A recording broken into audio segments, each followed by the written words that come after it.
राज्यात लक्षवेधी ठरलेली श्री साईबाबा संस्थान सोसायटीची निवडणूक विठ्ठल पवारांच्या नेतृत्वाखालील परिवर्तन पॅनलच्या उमेदवारांनी एक हाती सत्ता राखत विरोधी दोन्ही पॅनलला पराभवाची धूळ चारली आणि त्यानंतर मात्र सत्कार करण्यासाठी मित्रपरिवार आणि हितचिंतकांनी रांग लावली असताना चेअरमन विठ्ठल पवार यांनी सत्कार स्वीकारण्यास नम्रपणे नकार देत महंत रामगिरी महाराज आणि महंत काशिकानंद महाराजांचं पूजन करून त्यांच्या हातून सत्कार स्वीकारू आणि मला शाल पुष्प गुच्छ नको कामे सांगा, तसे शाल ऐवजी वह्या भेट म्हणून द्या, मला गरजू विद्यार्थ्यांना देता येतील, शाल तसाच पडून राहतील असा अनोखा पावित्रा घेत अनेकांचा सत्कार स्वीकारण्यास विनम्रपणे नकार दिला होता। त्यानंतर अखेर 27 फेब्रुवारी रोजी नवनिर्वाचित चेअरमन, व्हाईस चेअरमन, संचालक मंडळाचा संत पूजन आणि सत्कार समारंभाचा कार्यक्रम राहाता तालुक्यातील कणकुरी गावात मोठ्या उत्साहात पार पडला। या प्रसंगी साईबाबा संस्थान विश्वस्त व्यवस्थेतील कर्मचारी परिवार मोठ्या संख्येने उपस्थित होता। संत पूजन कार्यक्रमाचे प्रमुख पाहुणे म्हणून सरला बेटाचे मठाधिपती महंत परमपूज्य रामगिरीजी महाराज, ज्ञानेश्वर माऊली आश्रमाचे संस्थापक मठाधिपती परमपूज्य काशिकानंदजी महाराज, त्याचबरोबर शिर्डी लोकसभा मतदारसंघाचे माजी खासदार भाऊसाहेब वाकचौरे, भाजपचे नेते राजेंद्र पिपाडा यांच्यासह साई संस्थानचे प्रशासकीय अधिकारी प्रमुख मान्यवर म्हणून उपस्थित होते। संत महंतांच्या हस्ते नवनिर्वाचित संचालक मंडळाचा हार, शाल, श्रीफळ देऊन सत्कार करण्यात आला। नूतन चेअरमन विठ्ठल पवार यांना मिळालेलं यश हे त्यांच्या कर्तृत्वानं मिळालं असून त्यांनी केलेल्या प्रामाणिक सेवेचे हे यश त्यांना मिळाले असल्याची भावना महंत रामगिरीजी महाराज यांनी व्यक्त केली आहे।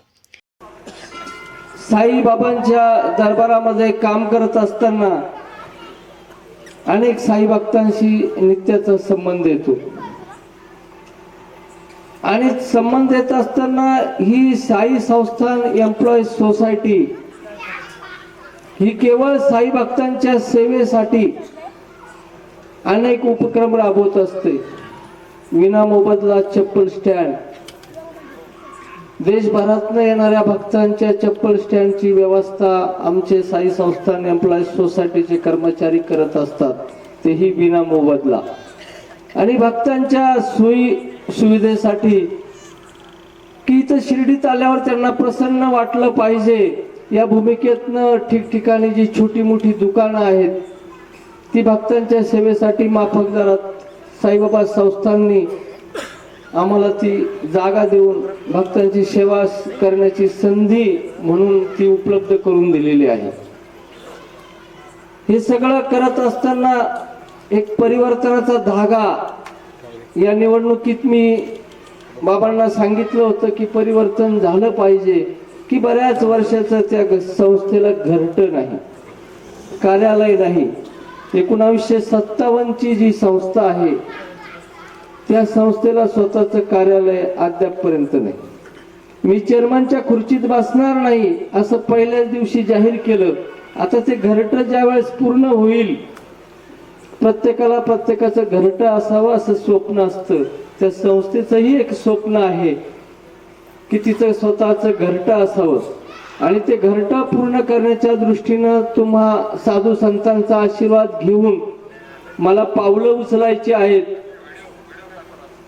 भविष्यात त्या संस्थेत अनेक प्रकारच्या त्रुटी आहेत, त्या पूर्ण करून सभासदांना आणि साई भक्तांना सेवा द्यायची आहे।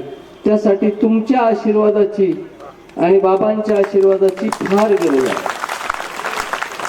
की जे लढण्याचं बळ असतं ते फक्त एक अदृश्य शक्ती देऊ शकते आणि ती शक्ती मी ह्या निवडणुकीत पाहिली की जी वारकरी संप्रदाय काय असतो आणि वारकरी संप्रदायातली सर्व मंडळी माझ्यासाठी मत मागत होती। ती सांगत होती की आमचा विठ्ठल उभा आहे आणि त्या विठ्ठलाची छत्री आहे आणि त्या छत्रीला मतदान करा।